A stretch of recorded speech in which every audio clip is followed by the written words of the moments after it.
শরীরে রক্ত, haemoglobin, iron চাই? জেনে নিন কি কি খাবেন। সুস্থ থাকার জন্য আয়রন অত্যন্ত গুরুত্বপূর্ণ। আর তার জন্য চাই সঠিক খাদ্য তালিকা। জেনে নিন কোনো খাবার থেকে আয়রন পাওয়া যায় বেশি। আমেরিকান সোসাইটি অফ হেমাটোলজির গবেষণা বলছে, খাদ্যাভ্যাসের কারণেই শরীরে আয়রন ঘাটতি হয়।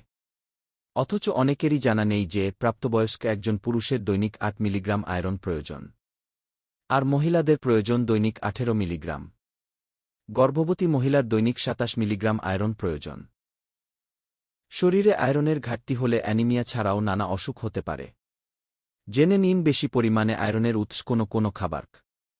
ডিম ও রেড মিট, ডার্ক চকলেট, ছোলা, কুমড়োর বীজ, মুসুর ডাল, পালং শাক, আলু, কাজু বাদাম। এছাড়াও কিশমিশ, টমাটো, মটরশুঁটি, শিমের বীজ ইত্যাদি অত্যন্ত আয়রন সমৃদ্ধ খাবার।